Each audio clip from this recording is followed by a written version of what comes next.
Bom, prosseguindo no estudo de Atos dos Apóstolos, estamos na página 28 do nosso livro. Estamos estudando Atos capítulo 2. Estudamos até o versículo 15 na última aula.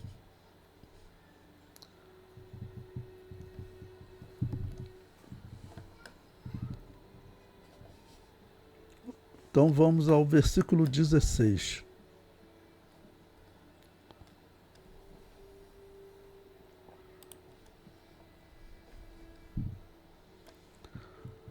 Então, o versículo 16 diz: mas isto é o que foi dito pelo profeta Joel. No livro eu comento, o apóstolo Pedro utiliza-se do texto de Joel 2:28, onde o profeta anuncia o derramamento do Espírito Santo sobre Israel, quando o encontro com o Messias estiver próximo. Então, em algum momento, no futuro de Israel, quando o Messias estiver chegando, vai haver um derramamento do Espírito Santo, os dons do Espírito Santo, conforme Joel profetizou. E o apóstolo Pedro acrescenta, últimos dias. Então isso é o que foi dito pelo profeta Joel, no versículo 16, e no versículo 17 ele acrescenta, e nos últimos dias... Perdão, irmãos. E nos últimos dias acontecerá, diz Deus, que do meu espírito derramarei sobre toda a carne. E os vossos filhos e as vossas filhas profetizarão, os vossos jovens terão visões, e os vossos velhos sonharão sonhos. E ele prossegue no versículo 18. E também do meu espírito derramarei sobre os meus servos e minhas servas naqueles dias, e profetizarão. E farei aparecer prodígios em cima no céu e sinais embaixo na terra, sangue, fogo e vapor de fumaça. O sol se converterá em trevas, a lua em sangue, antes de chegar o grande e glorioso dia do Senhor. E acontecerá que todo aquele que invocar o nome do Senhor será salvo. Esse versículo, esse texto, ele se dirige em especial a Israel. Tanto que o apóstolo Paulo usa essa expressão, né? Todo aquele que invocar o nome do Senhor será salvo, aplicando a Israel o momento em que eles forem reenxertados em Deus. Ok? Então, isso está profetizado para o futuro. Ok? Mas eu prossigo no comentário aí no livro, né? O apóstolo Pedro acrescenta últimos dias. As palavras de Joel, certamente com a intenção de localizar o evento, ao ler toda a profecia de Joel, observamos que uma parte dela não se cumpriu no dia de Pentecostes. Então o apóstolo Pedro está, vamos dizer, no dia do Pentecostes, e ele está explicando para os israelitas, fossem moradores de Jerusalém ou que vieram distantes, o que era aquilo. Então ele diz, olha, isso é o cumprimento de uma profecia de Joel. E o que eu estou dizendo para vocês é que essa profecia de Joel, nem toda ela se cumpriu no dia de Pentecostes. É a próxima parte, veja o que eu digo, olha. Os prodígios em cima no céu e sinais embaixo na terra, sangue, fogo e vapor de fumaça, não aconteceram. Também o sol não se converteu em trevas e a lua em sangue, que está no versículo 20 que nós lemos. Na verdade, uma parte da profecia se cumpriu no Pentecostes, mas a profecia completa se cumpre sobre Israel durante a grande tribulação, levando-os à conversão a Cristo Jesus. Então, uma pausa aqui para explicar a vocês. Segundo a profecia, segundo o que a igreja evangélica sempre pregou, Israel voltará a se converter. Israel faz parte ainda do plano de Deus no futuro. As igrejas católica, protestante e reformada, elas negam isso. Elas dizem que não existe mais nenhuma profecia sobre Israel. Não, existe sim. O apóstolo Paulo falou claramente em Romanos capítulo 11 que eles serão reenxertados. Poderoso é Deus para reenxertá-los.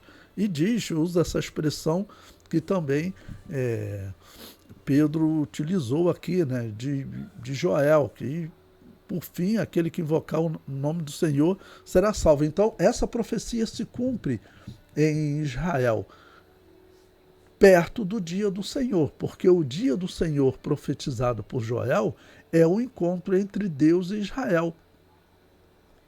Esse dia do Senhor ainda não se cumpriu, ele ainda se cumprirá, tá ok?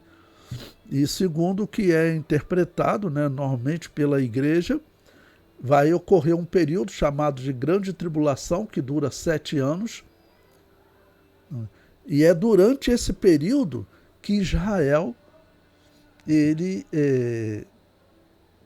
começa a receber sonhos, visões. De alguma maneira Deus vai falar com os israelitas, né, através dos dons, sonhos e visões, porque nós temos até exemplos de testemunhos atuais. Tem, se você procurar na internet, tem muçulmano que diz que aceitou Jesus como Salvador porque Jesus apareceu e falou diretamente com ele. Então, durante a grande tribulação, isso vai acontecer em grandes proporções, nesse caso com os israelitas. Hoje eu ouvi testemunho de pessoas que aceitaram Jesus como Salvador, estão servindo na igreja, né? Isso é uma coisa. Só peguei como exemplo, um paralelo. Durante a grande tribulação, esse sonho que esse muçulmano teve impactou ele, né, e ele aceitou Jesus como Salvador. Isso vai estar acontecendo com os israelitas. Jesus, vamos dizer, vai lhes dar esses dons, sonhos e visões. Então, uma parte dos dons se cumpriu no dia do Pentecostes. Eu sempre falo para vocês que é um desafio a igreja, vamos dizer, mostrar para os judeus que nós somos aqueles judeus que interpretaram as Escrituras de forma correta. Teve um grupo de judeus, principalmente do povo, os homens mais simples, né, que eles interpretaram as Escrituras do modo correto. Eles esperavam o reino de Deus, então eles receberam o reino de Deus. E os israelitas, aquelas autoridades, sacerdotes, fariseus, eles não interpretaram corretamente. Enquanto é falado diversas vezes sobre o povo, estes esperavam o reino de Deus. O que significa isso? Esperava a chegada do Messias. Isso fala sempre do povo, das pessoas simples que seguiam Jesus. Mas os sacerdotes e os fariseus, eles não acreditavam assim. Ok? Então, houve aquele erro das autoridades. Vem essa herança sobre os judeus até hoje, eles desacreditando, né, que Jesus é o Messias. Não?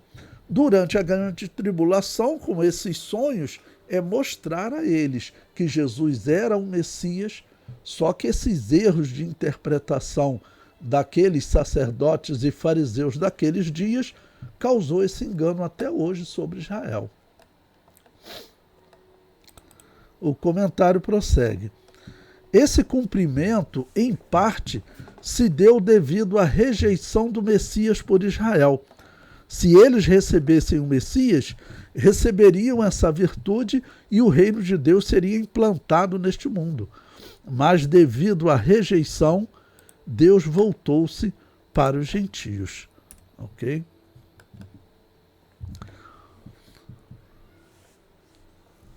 Bom, então o apóstolo Pedro ele prossegue agora. Vamos ao versículo 22. Mantenha aí a sua Bíblia aberta no livro de Atos. Vamos ler o versículo 22 e 23. Ele diz: varões israelitas, escutai estas palavras. A Jesus Nazareno, varão aprovado por Deus entre vós com maravilhas, prodígios e sinais, que Deus por ele fez no meio de vós, como vós mesmo bem sabeis. Ou seja, eles Ele está dizendo o seguinte: Jesus ressuscitou há 50 dias, né? Eles estão no Pentecostes, então Jesus ressuscitou há 50 dias, morreu provavelmente há 53 dias. E ele falou, olha, de alguma maneira essas pessoas aqui eram testemunhas.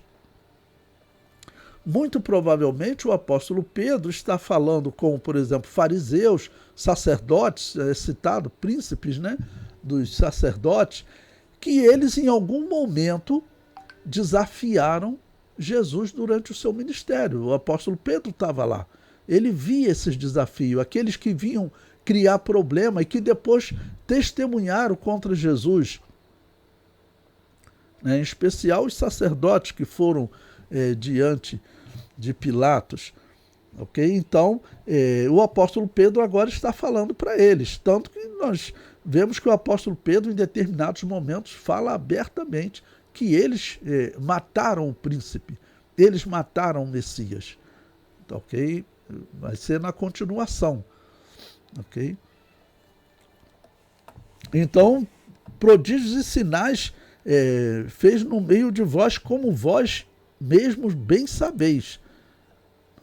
E no versículo 23, a este que vos foi entregue pelo determinado conselho e presciência de Deus, tomando-o vós, o crucificastes e matastes pelas mãos de injustos.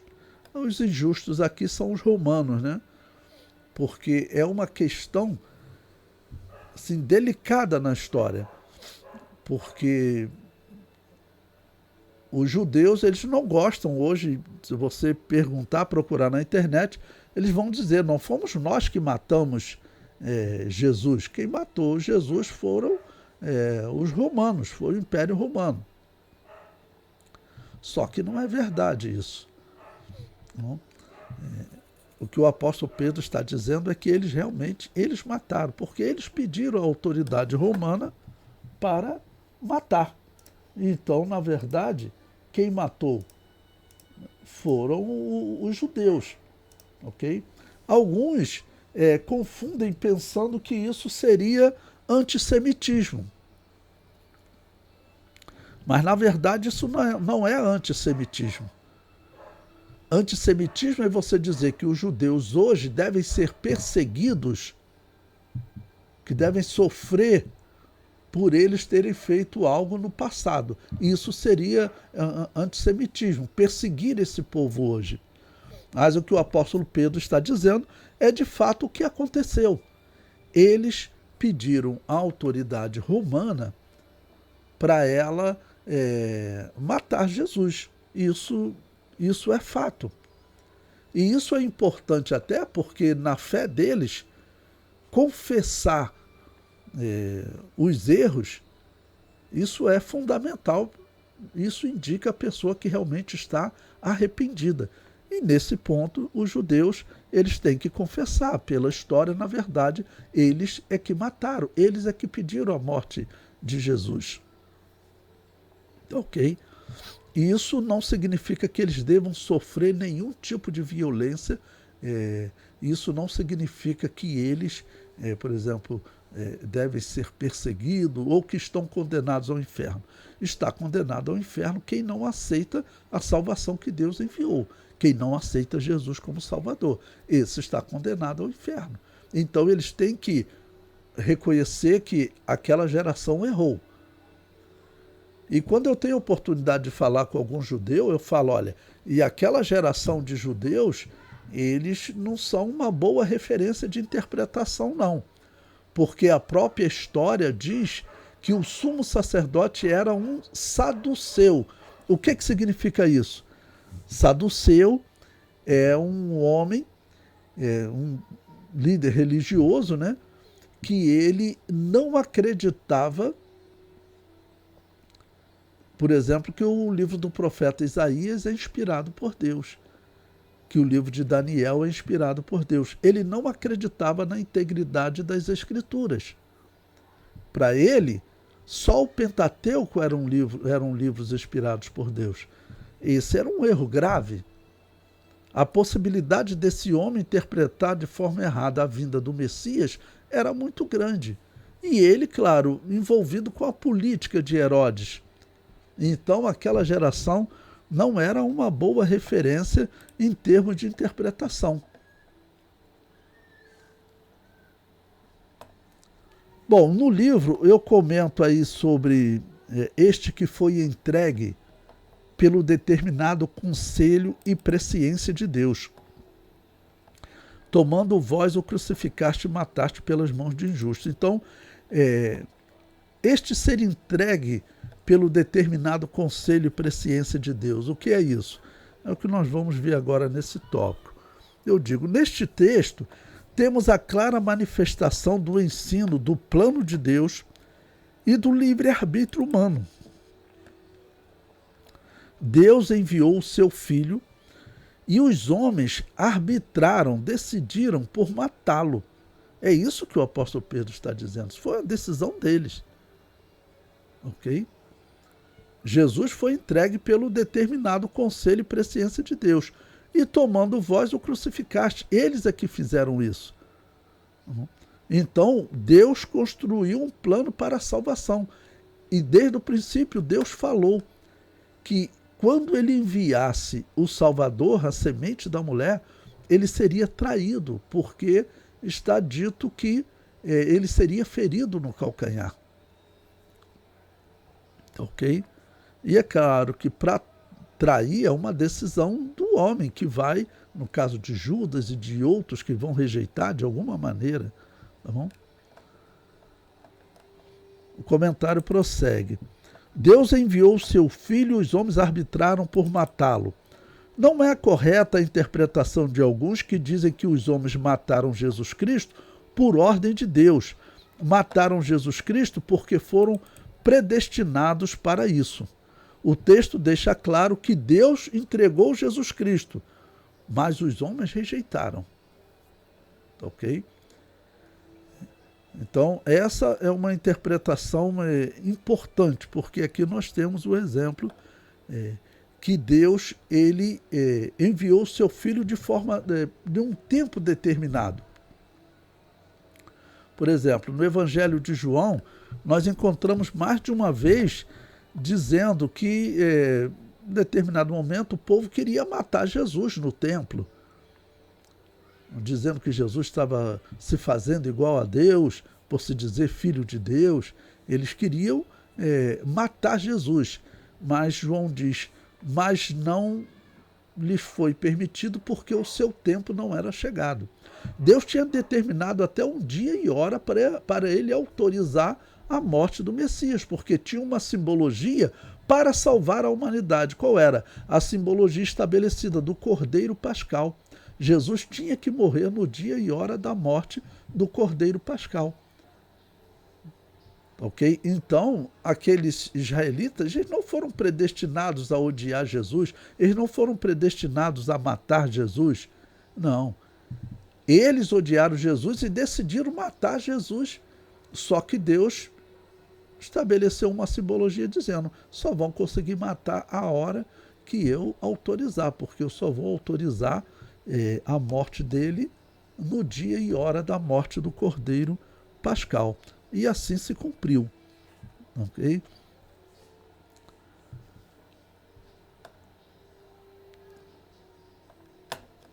Essa palavra aqui, determinada, eu até destaquei ela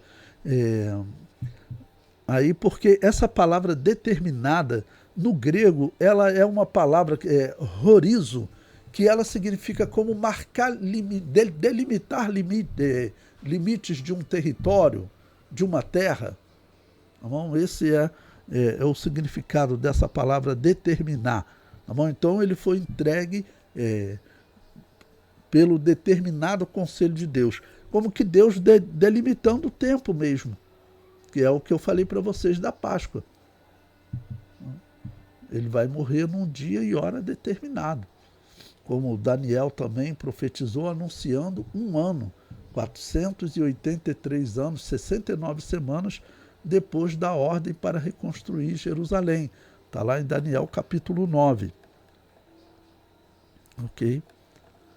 Então, essas simbologias estabelecidas no Antigo Testamento, ela, essas simbologias elas tinham que se cumprir, tá ok? Exatamente como Deus determinou. E como eu disse, os injustos do texto são os romanos. São os romanos, ou seja, poderia ser traduzido também como os ímpios, ou até pelos gentios. Não, mas esses injustos eram os romanos, ok? Bom, retornando ainda ao livro de Atos, capítulo 2, vamos ler agora o versículo 24, que diz, ao qual Deus ressuscitou. Lembre-se que nós, quando estudamos os evangelhos, nós aprendemos que os judeus, eles tinham uma dificuldade para pensar no Messias morrendo. Por isso também eles não falavam no Messias ressuscitando. Apesar que Daniel falou claramente, em Daniel capítulo 9, a partir do versículo 24 em especial, não, é falado claramente do Messias sendo tirado, do Messias sendo morto. Ok? É falado claramente do Messias sendo morto. Então, era para eles interpretarem assim, só que ninguém pensava nisso. Eles pensavam, o Messias vir e destruir os romanos, acabar com aquele domínio, acabar com aquela corrupção que estava entre os sacerdotes, porque o povo via essa corrupção. Aqueles que eram favorecidos por Herodes e por Roma, o povo via essa corrupção.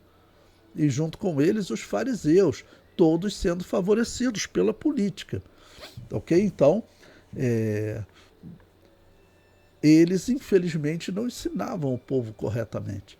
Então, o que o povo esperava era a vitória, acabar com aqueles romanos. Mas o que Deus havia anunciado é que realmente Israel iria rejeitá-lo. Ok? Israel iria rejeitá-lo. Isso está profetizado também em Oséias, capítulo 5, final do capítulo 5, início do capítulo 6, ele fala também que ele seria rejeitado. Podemos até ler essa referência, vamos dar uma parada aqui em Atos 2, 24, mantém marcado aí na sua Bíblia. Vamos abrir lá em Oséias, capítulo 5.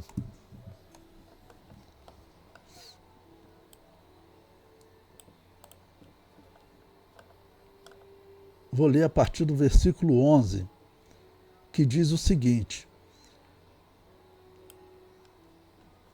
Efraim está oprimido e quebrantado no juízo, porque quis andar após a vaidade. Portanto, para Efraim serei como a traça e para a casa de Judá como a podridão. Quando Efraim viu a sua enfermidade e Judá a sua chaga, subiu Efraim à Assíria e enviou ao rei Jarebe, mas ele não pôde curar-vos, nem sarar a vossa chaga. Porque para Efraim serei como um leão e como um leãozinho para a casa de Judá. Eu despedaçarei e ir-me-ei embora. Arrebatarei e não haverá quem livre. Veja, esse texto, a interpretação que está falando da vinda do Messias. Deus virá, o Messias virá, mas ele, quando ele chegar, ele vai acabar por ferir, tá bom? Efraim e a casa de Judá. Efraim representava o reino do norte, era a capital do reino do norte, tá bom? E Judá era o reino do sul, que se dividiram depois dos dias de Salomão, nos dias do filho de Salomão, chamado Roboão. Então a profecia está falando que o Messias virá, mas ele acabará por ferir, tá bom? E depois ele diz, ir-me-ei embora, arrebatarei e não haverá quem livre. Versículo 15, irei e voltarei para o meu lugar, até que se reconheçam culpados e busquem a minha face. Estando eles angustiados, de madrugada me buscarão. Ou seja, o Messias está dizendo que os judeus eles só vão buscá-lo no momento em que eles estarão em grande angústia, próximos de serem destruídos. É isso que nós interpretamos desse texto. E você sabe que a Bíblia, quando foi escrita, ela não era dividida em capítulo, né? Então, o versículo seguinte, do capítulo 16, é uma continuação. Veja o que o versículo 1 do capítulo 6 diz, que eles, nesse momento de angústia, eles dirão, vinde e tornemos para o Senhor, para Yahvé. Aqui está o nome de Deus, né? Na sua tradução deve estar tudo em maiúsculo. Porque ele despedaçou e nos sarará, fez a ferida e a ligará. Depois de 2 dias nos dará a vida. Ao terceiro dia nos ressuscitará e viveremos diante dele. Ok? Então, e eles prosseguem dizendo, conheçamos e prossigamos em conhecer o Senhor. Ok? Então, voltando agora para Atos, capítulo 2, versículo 24. Ok? Estava anunciado que o Messias viria e que os judeus não o receberiam. Desde o Gênesis, quando foi anunciado que ele seria ferido no calcanhar, já estava indicando uma traição. E provavelmente uma traição, né, vamos dizer, da casa de Deus. Porque, vamos dizer, as outras nações rejeitarem não era uma traição. Infelizmente, era o padrão entre eles. Mas aqueles a quem Deus fez a promessa, através de Abraão, Isaac, Jacó e depois de outros, Davi, sobre o rei, vir da casa dele, esses representam uma traição, né? Tá ok?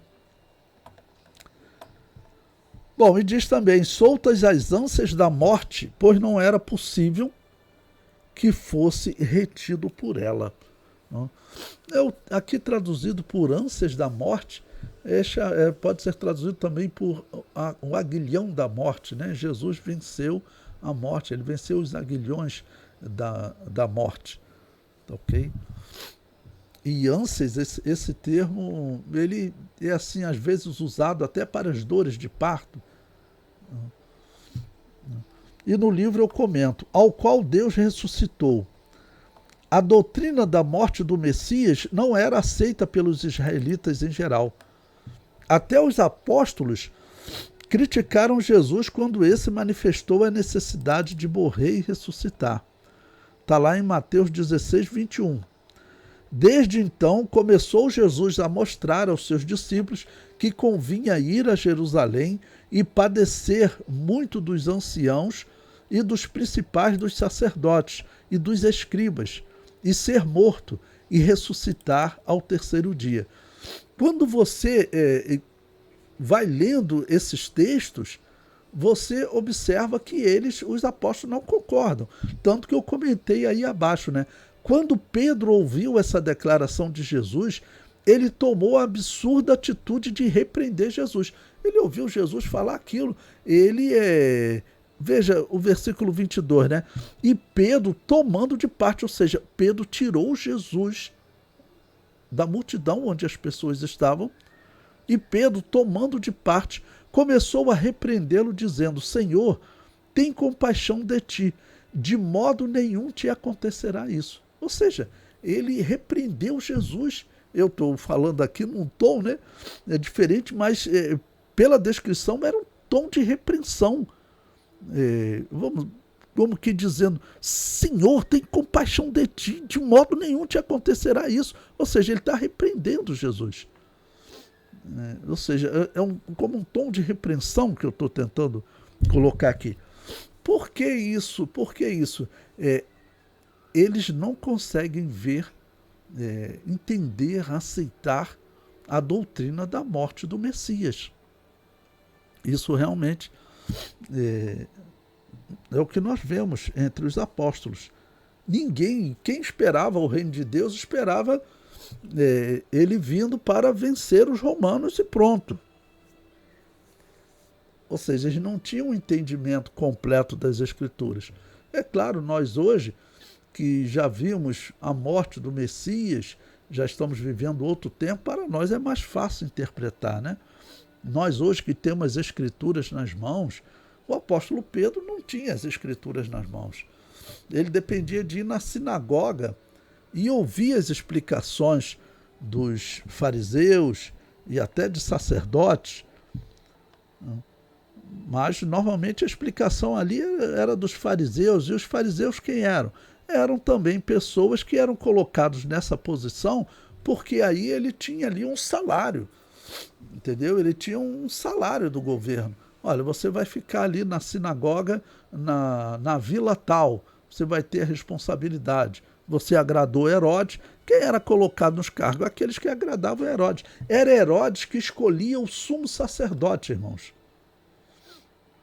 Em alguns casos, o próprio imperador romano diz a história que ele escolheu o sumo sacerdote. Então, seria como, por exemplo, se o prefeito do Rio de Janeiro, ou o governador, ou o presidente do Brasil, se eles tivessem a função de escolher quem seria o pastor que iria estar nessa ou naquela igreja. Imagine, nós já estamos vivendo a experiência do que significa aí, como muitos que se envolvem na política, eles acabam tendo problemas sérios. Imagine pessoas que o prefeito falasse, isso aqui que vai pastorear essa igreja. Estragou tudo. Porque é claro que ele ia colocar os simpatizantes da política dele. E a igreja se tornaria uma política, né? Uma extensão da política. Assim que era Israel naqueles dias. Por isso, quando eu converso com um judeu, eu falo, olha, aquela geração ela tinha tudo para errar. Aquela geração tinha tudo para errar. Por quê? Porque toda a liderança religiosa dela era escolhida com base no agradar a Herodes e a Roma. Aqueles que fossem de uma certa maneira independentes, como por exemplo Gamaliel, que era o grande sábio dessa época, podemos dizer que ele era independente. A família dele não dependia de Herodes nem de Roma para sobreviver. Porque eles tinham uma escola de filosofia, de ensino, né, de teologia, tinha uma escola de teologia, e essa escola ela era muito bem paga. Os judeus pagavam bem para que seus filhos fossem criados aos pés de Gamaliel. Saulo de Tarso foi criado lá porque a história diz que a família dele tinha uma condição financeira boa. A família dele, em um determinado momento da história, lutou ao lado de soldados romanos e tiveram um papel importante na vitória de um batalhão, né, romano. E eles receberam a cidadania romana, receberam um prêmio em dinheiro. Então eles se tornaram uma família influente. Começaram a controlar comércio também, se tornaram uma família poderosa. Saulo de Tarso diz a história que a família dele era uma família de uma boa condição. Uma boa condição. Então ele pôde estudar aos pés de Gamaliel. Então essa família, ela não era dominada pelo poder político. Pelo menos na questão de dinheiro, eles não dependiam. Mas tinha um outro problema. Eles viviam no país dominado por Herodes. E se Herodes ouvisse falar na vinda do Messias, ele mandava matar. Ele mandou matar a mulher dele, porque a mulher dele era descendente dos Macabeus, a mulher que diz a história que ele amava, mas ela era descendente dos Macabeus e de alguma maneira ela poderia reivindicar o trono, já que os Macabeus estiveram como reis em Israel. Diz a história que ele mandava caçar os descendentes de Davi também para matá-los. E diz a história também, a história que é falado do avô de Gamaliel, um homem chamado Hilel, como sendo descendente de Davi. Então Gamaliel, que era o grande mestre, ele seria um descendente de Davi.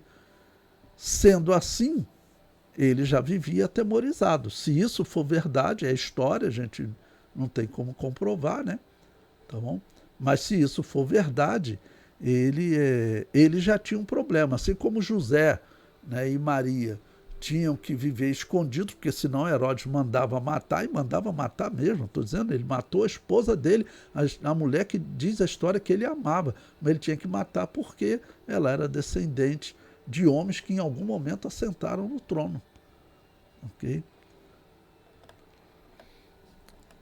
Bom, no livro eu ainda comento, no primeiro sermão, após receber a virtude do Espírito Santo, esse é o primeiro sermão que o apóstolo Pedro faz desde que ele recebeu a virtude do Espírito Santo. A coisa mudou. Ele está falando agora diretamente para aqueles homens que participaram da morte de Jesus diretamente, tá ok? Porque ele vai dizer, vós mataste, e agora ele está falando com autoridade contra eles, não? E tanto que ele vai ter um momento que ele vai acabar sendo preso. Mas agora, com essa virtude, eles já não estão mais se escondendo. Eles estavam escondidos. Quando Jesus se apresentou a eles, diz que eles estavam escondidos por medo dos judeus, porque sabiam, os judeus iriam matá-los. Aí Jesus ressuscitou e Jesus falou, olha, ficai em Jerusalém até vocês receberem essa virtude. Essa virtude vai acabar com esse medo de vocês. Essa virtude vai fazer com que vocês anunciem a verdade sem medo. Tanto que diz a história que Pedro, quando foi preso e vai ser morto por Nero, iam crucificar ele, e ele pediu para crucificar de cabeça para baixo, para ele não ser crucificado igual a Jesus, né? Ou seja, o homem não tinha medo da morte, não tinha medo de mais nada. Então, após receber a virtude do Espírito Santo, Pedro faz uma apologia da doutrina da ressurreição, apesar de ser um tema controvertido e que os sacerdotes trabalharam para que se passasse por uma mentira dos apóstolos. Então, aqueles homens que estão ouvindo agora, eles foram aqueles que compraram um soldado. Eles sabiam que eles tinham se envolvido numa mentira. E o apóstolo Pedro vai dizer, né, do qual eu sou testemunha, né? Nós testemunhamos a ressurreição deles. Ok? Então, eu coloquei aí Mateus 28, versículo 11 a 15, quando eles compram, os soldados trabalham para que aquela notícia não se divulgue. Tá bom? E também esse versículo 24, falando sobre a morte, ele disse que ele não podia ser retido, não era possível que fosse retido por ela, essa expressão que ele utiliza. Então eu coloquei aí no livro um comentário, pois não era possível que fosse retido por ela. Linda declaração do apóstolo.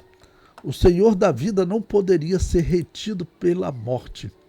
Jesus Cristo era homem, mas também era Deus. E como Deus, ele tinha a vida em si mesmo.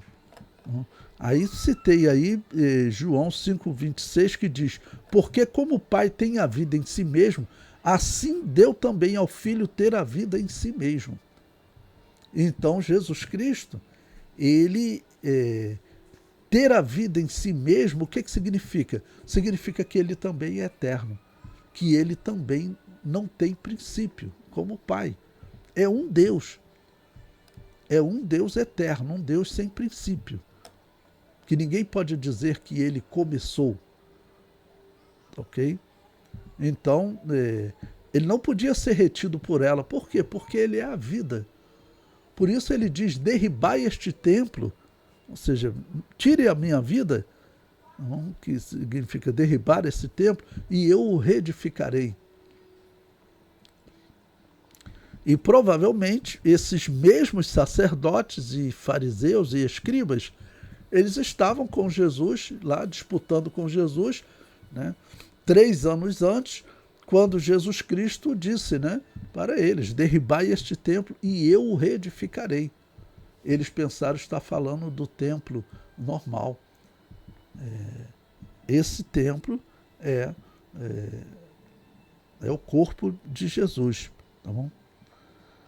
E eu comento no livro: Jesus Cristo, como Deus, tem a vida em si mesmo, e ele é a nossa garantia de vida eterna. Ele tem uma parte humana, mas ele também tem uma parte divina.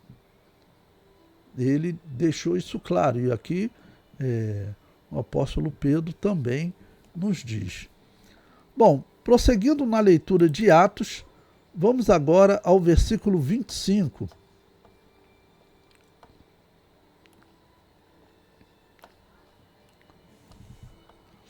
Mantenha sua Bíblia aberta aí no livro de Atos. Estou lendo o nosso livro e também lendo todos os versículos do livro de Atos. Estamos lendo, prosseguindo na leitura do sermão que o apóstolo Pedro está fazendo no dia de Pentecostes.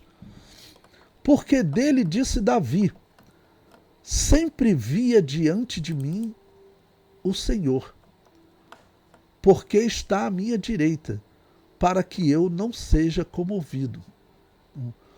Se você observar aí na sua tradução, você vai ver que o Salmo está falando de Yahvé.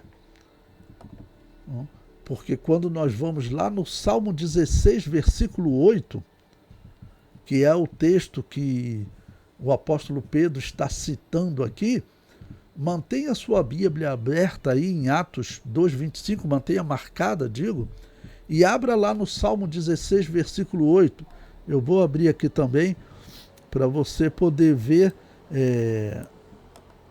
a origem dessa profecia, ok?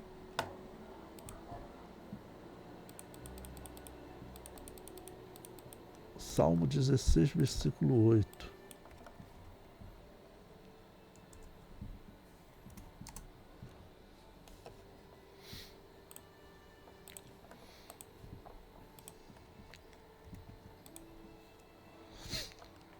Que diz o seguinte: tenho posto o Senhor continuamente diante de mim, por isso que ele está à minha mão direita, nunca vacilarei. Se você observar na sua Bíblia, a palavra Senhor aí está toda em maiúscula, ok? Então tenho posto Yahvé continuamente diante de mim. É o original hebraico, né? Quando você tem Senhor tudo em maiúsculo, significa que no original hebraico está o nome de Deus, às vezes traduzido por eu sou. Algumas Bíblias, a nossa Bíblia, a versão corrigida, ela convencionou usar o termo Senhor todo em maiúsculo quando for o nome de Deus e Yahvé, ok? Quando for o nome de Deus e Yahvé. Quando for Senhor só a primeira maiúscula, o S maiúsculo e as restantes minúsculas, é Adonai. Nem toda a Bíblia segue esse padrão, isso é ruim, porque aí você, na sua tradução, você não sabe quando que está falando do nome de Deus, que é o nome especial, Javé ou Yahvé. Alguns transliteram como Jeová, né, que não é bom, tá ok? Mas Javé ou Yahvé, então vai aparecer todo em maiúsculo. E quando tiver o nome Adonai, você sabe que está a primeira maiúscula e as restantes minúsculas. Bom, então é importante, o apóstolo Pedro, ele está falando para israelitas, provavelmente, qual o idioma que ele está usando? Ele está usando o aramaico.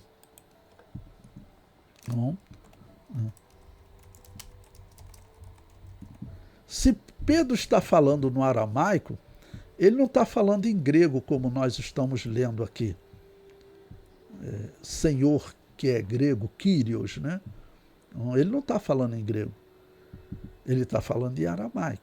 Se ele está falando em aramaico, a proximidade do hebraico, em aramaico também ele iria pronunciar esse nome, como está lá no versículo, porque no versículo do Salmo 16, versículo 8, está o nome de Deus, Yahvé ou Javé.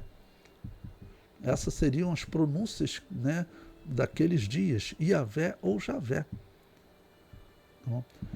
Então, as autoridades judaicas também, com a sua dificuldade de interpretação, o apóstolo Pedro era um esclarecido por Deus.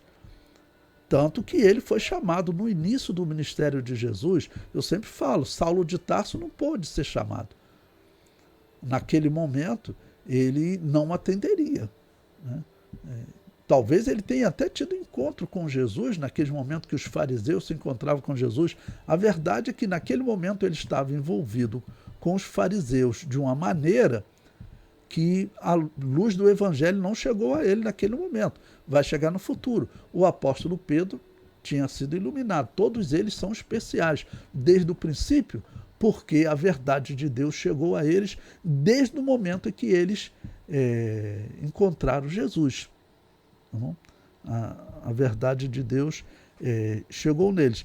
Então o apóstolo Pedro está falando para eles e ele está usando esse Salmo 16 e dizendo, olha, Jesus é o Yahvé, Jesus é Javé, é Deus que tomou a forma humana. É isso que ele está dizendo. Vou ler de novo Atos 2:25 e depois leio de novo o Salmo, né? Atos 2:25. Porque dele disse Davi, aonde? Lá no Salmo 16. Sempre que via diante de mim o Senhor, aqui no nosso texto em grego, vai estar Kyrios. Tá bom? Diante de mim o Senhor, porque está à minha direita, para que eu não seja comovido. Mas, como eu disse para vocês, o apóstolo Pedro falava em grego?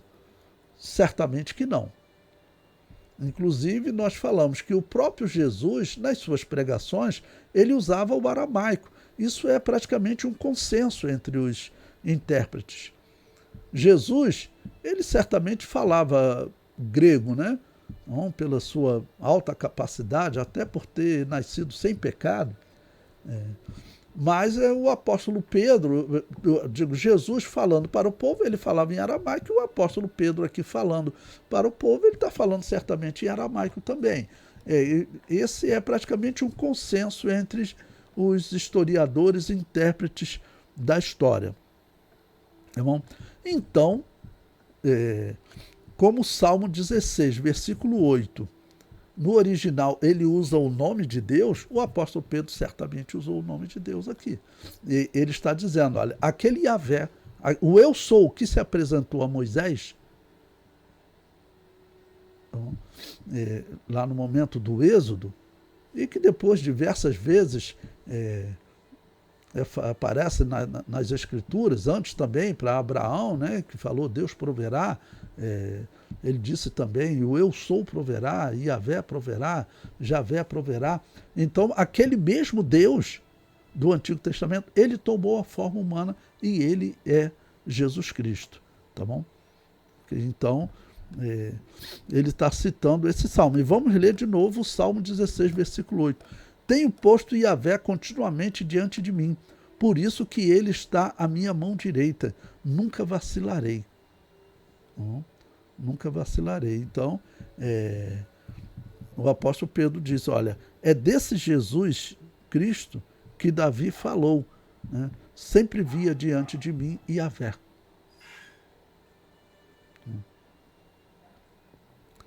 Bom, agora vamos ao versículo 26 de Atos, capítulo 2, prosseguindo na leitura de Atos. Por isso se alegrou o meu coração e a minha língua exultou, e ainda a minha carne há de repousar em esperança. Pois não deixarás a minha alma no Hades, nem permitirás que o teu santo veja a corrupção. Fizeste-me conhecidos os caminhos da vida, com a tua face me encherás de júbilo. E ele prossegue, varões irmãos, seja-me lícito dizer-vos livremente acerca do patriarca Davi, que ele morreu e foi sepultado, e entre nós está até hoje a sua sepultura. Sendo, pois, ele profeta, e sabendo que Deus lhe havia prometido com juramento que do fruto de seus lombos, segundo a carne, levantaria o Cristo Messias para o assentar-se sobre o trono. Então, ele cita as palavras de Davi, tá ok? E depois, a partir do versículo 29, ele começa a explicar as palavras de Davi. E ele está dizendo o seguinte, este texto é uma profecia da ressurreição do Messias. é um texto que está falando da ressurreição do Messias. Não deixará minha alma no Hades, porque Jesus Cristo foi ao inferno, não tinha como a morte e o inferno detê-lo. Ele lá pegou, claro, aquela parte dos salvos, que o Hades era contado tanto a parte de sofrimento, quanto onde estava Abraão, sendo que Abraão estava, na visão, na parte boa, né, do mundo além, depois dessa vida, né? O mundo depois da morte, isso é o Hades, era o Hades para eles. Então, o apóstolo Pedro diz, essa palavra está falando de Jesus, desse que morreu e ressuscitou. E de alguma maneira, eles eram testemunhas da ressurreição. Muito, muito, muito provavelmente, os homens que estão aqui ouvindo o apóstolo Pedro falar, no dia de Pentecostes, os homens que estão ouvindo, muito provavelmente, eram pessoas que o apóstolo Pedro conhecia, porque ele estava ali no momento que eles desafiavam Jesus e sabia que eles estavam envolvidos na morte de Jesus. Tá bom? Então, a partir do versículo 29, ele fala então que essa profecia estava ligada ao Messias. E eles não interpretavam como o Messias morrendo e ressuscitando, por isso o apóstolo Pedro não tinha esse ensino, Jesus teve que ensiná-lo, mesmo assim ele teve dificuldade de entender, mas depois, vendo Jesus ressuscitado, ele então compreendeu e agora está pregando.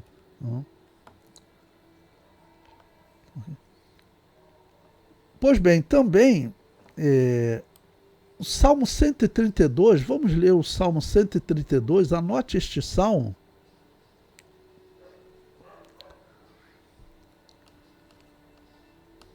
Porque ele vai dizer o seguinte, se você abrir o Salmo 132, você vai encontrar uma situação semelhante.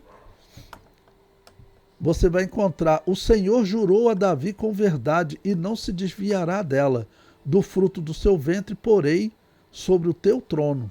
Se você observar Senhor aí, está escrito tudo em maiúsculo. Tá ok? Porque Deus fez essa promessa a Davi. E o próprio Deus, que ele está usando de novo o termo Yahvé, é ele que vem. Tá bom? É ele que vem quando fez essa promessa a Davi. Que também a promessa de Davi está relatada lá no segundo livro de Samuel, capítulo 7. Tá bom?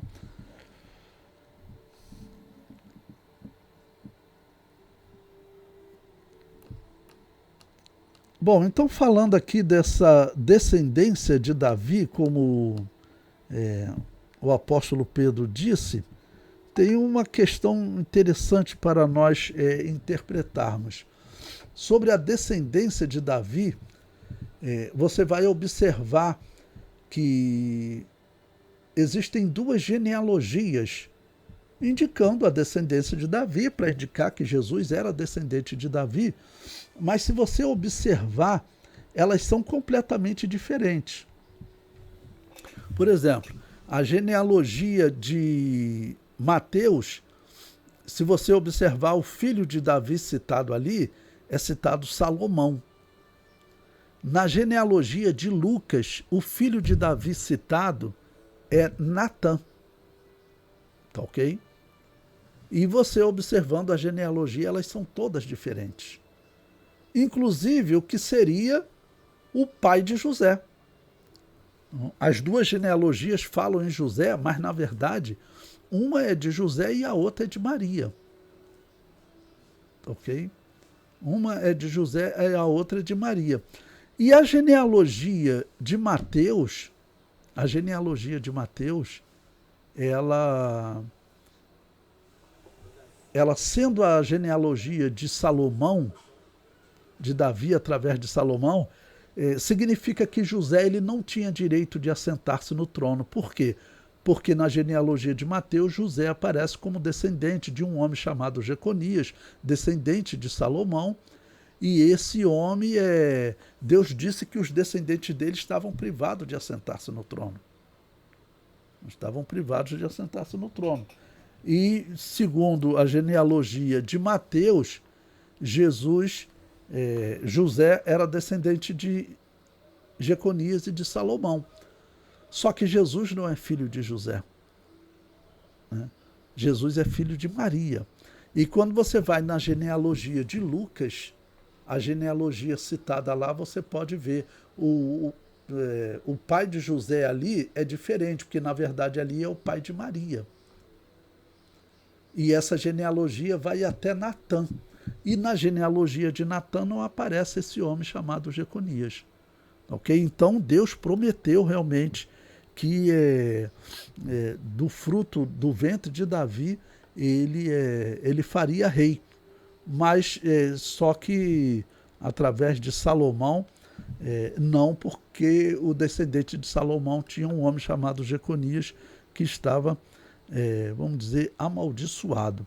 Tá bom? Então você veja essas duas genealogias, a de Mateus e de Lucas, e quando você chegar em Davi, você vai ver que os filhos são diferentes. Ou seja, a genealogia de Lucas é diferente da genealogia de Mateus.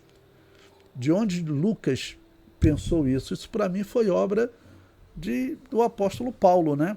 Que como mestre de Lucas deve ter certamente dito para ele, no seu evangelho você não vai colocar a genealogia de José, porque José é descendente de Jeconias. Coloque a de Maria, porque Maria não é descendente de Jeconias. E Maria é descendente de Davi. E também porque a profecia dizia que ele seria chamado a semente da mulher. Então, na verdade, ele não era filho de José. Tá bom?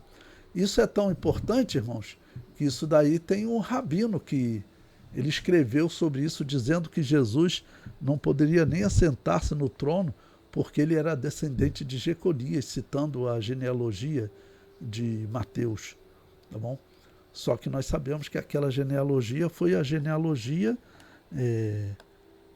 de José e não de Maria, né?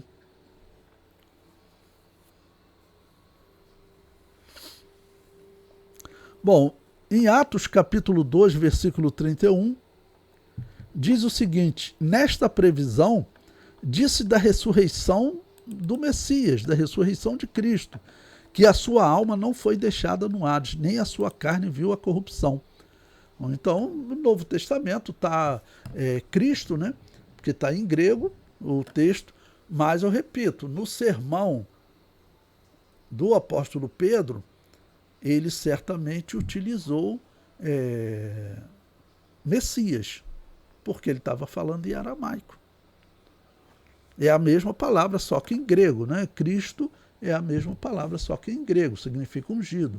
Mas é claro que para os judeus, falar em aramaico, dizer que o Messias é o próprio Deus Yahvé que tomou a forma de homem, essa era uma doutrina nova para eles.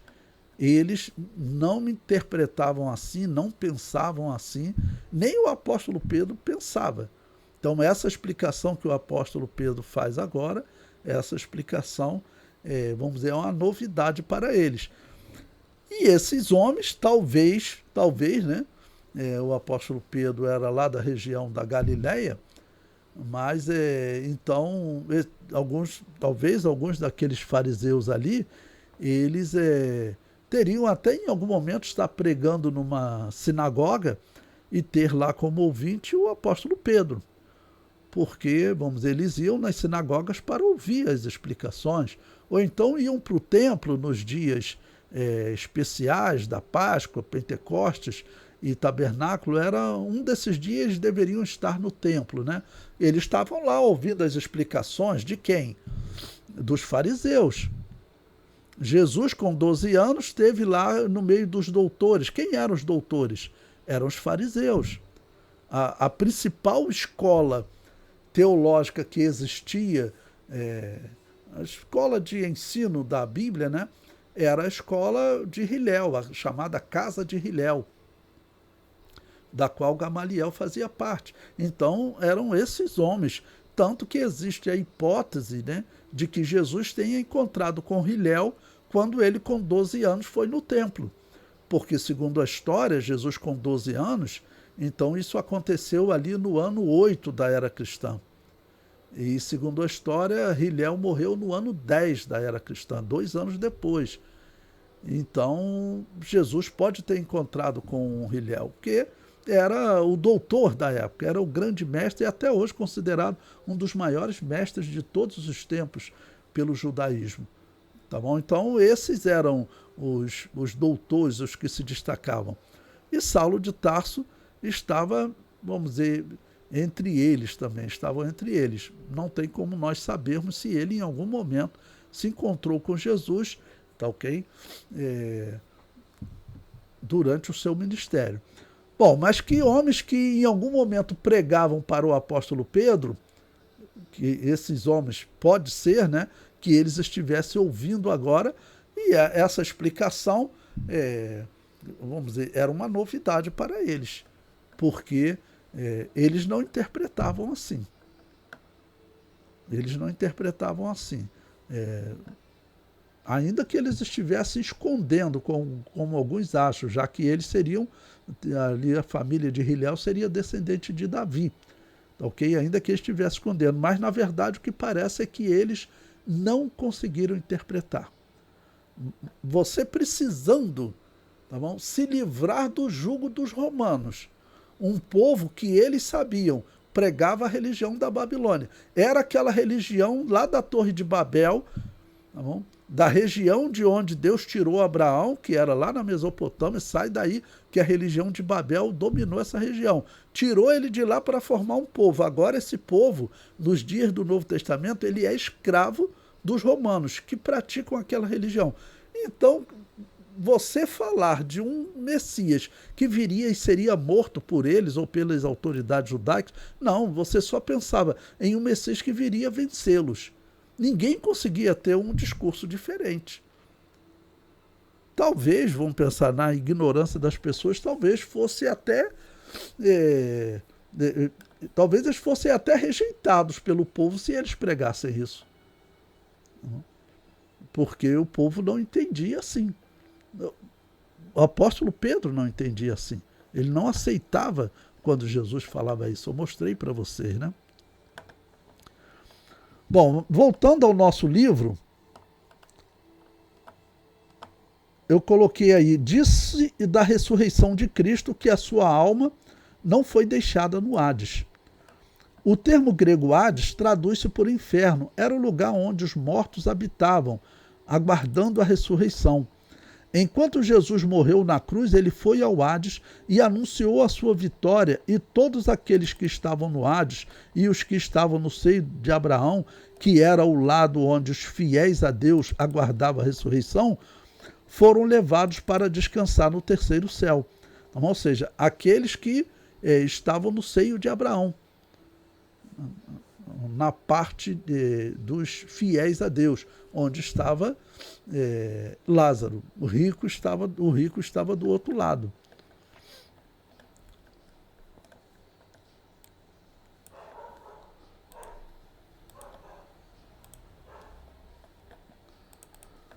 Pois bem, eu coloquei aí um texto para nossa leitura, 1 Pedro, capítulo 3, versículo 18 e 19. Porque também Cristo padeceu uma vez pelos pecados, o justo pelos injustos, para levar-nos a Deus, mortificado na verdade na carne, mas vivificado pelo Espírito, no qual foi e pregou os espíritos em prisão, ou seja, esse corpo vivificado pelo Espírito, mortificado na carne, porque seu corpo estava no túmulo, vamos dizer, ele morreu, mas nesse corpo ele já vai lá e já vence a morte, e também todos os que estavam no seio de Abraão, eles já são levados para o terceiro céu. Okay? Então, nesse corpo mortificado na carne, mas vivificado pelo Espírito, ele foi e pregou os espíritos em prisão. Bom, vamos ler agora Atos capítulo 2, versículo 32. Ele continua falando desse tema, ressurreição, para aqueles homens, como eu estou dizendo para vocês, é um tema que era novidade para eles. Ele diz, Deus ressuscitou a esse Jesus do que todos nós somos testemunhas. Né? E, como eu disse, até os sacerdotes, alguns ali poderiam ser testemunhas, né? Porque eles compraram o silêncio dos soldados que não tinham por que mentir. E segundo as palavras dos soldados, a aparição de um anjo, tudo, ocorreu realmente algum fenômeno especial, né? Então, do que todos nós somos testemunhas. Será que o apóstolo Pedro está dizendo que os sacerdotes também eram testemunha, né? Ele pode estar falando de todos nós, porque ali estavam pessoas que viram a ressurreição, viram Jesus ressurreto e depois viram a ascensão de Jesus aos céus. Muitos eram testemunhas, então esses principalmente, mas poderia ter sacerdote ali também que era, né? Ok?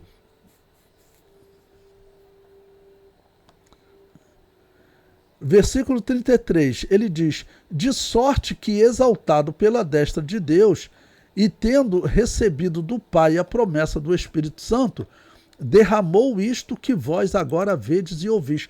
O que vocês estão vendo e ouvindo, porque eles estavam vendo que também era um sinal diferente. O que aquelas pessoas estavam falando?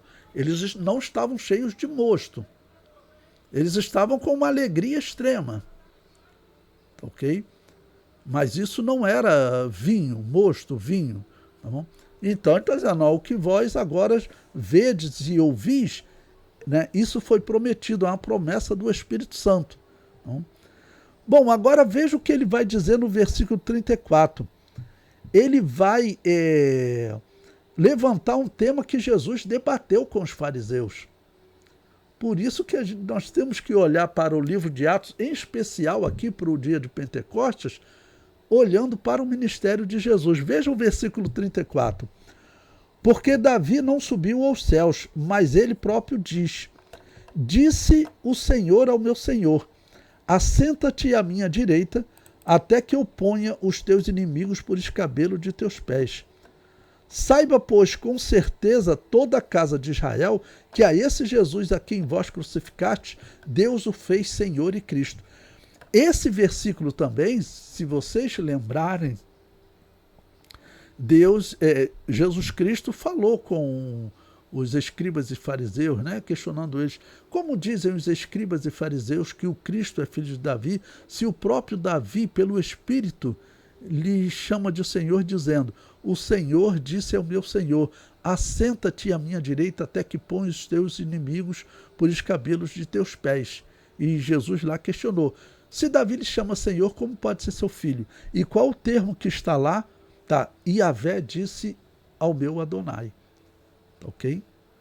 Que são dois termos que se dirigem ao mesmo Deus. Yahvé e Adonai. O Senhor disse ao meu Senhor. Então o apóstolo Pedro está dizendo o seguinte, lembra que Jesus, ele questionou vocês e vocês não conseguiram responder? Estou aqui conjecturando, né? Eu estava lá quando Jesus questionou vocês. Vocês não conseguiram responder. E desde aquele dia eu me lembro que esse questionamento foi marcante, porque daquele dia vocês não questionaram mais nada, não fizeram mais uma pergunta a ele. Então eu lembro bem desse dia. E o que o apóstolo Pedro estaria falando em aramaico? Né? Yahvé disse ao meu Adonai. Ok? Então ele está falando, essas palavras de Davi também está falando de Jesus como Messias. Porque vocês já pensaram, Deus disse ao meu Deus, porque ali está dois termos que descrevem o mesmo Deus. No original hebraico está Yahvé disse ao meu Senhor. Yahvé disse ao meu Senhor.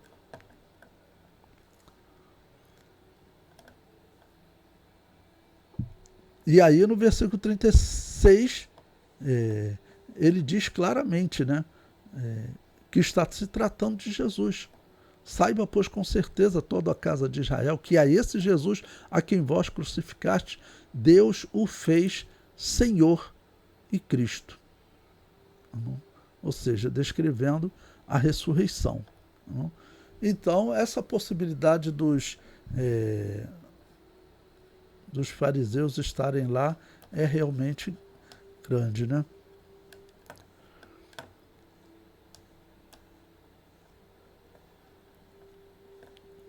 Bom, eu vou dar uma pausa aqui agora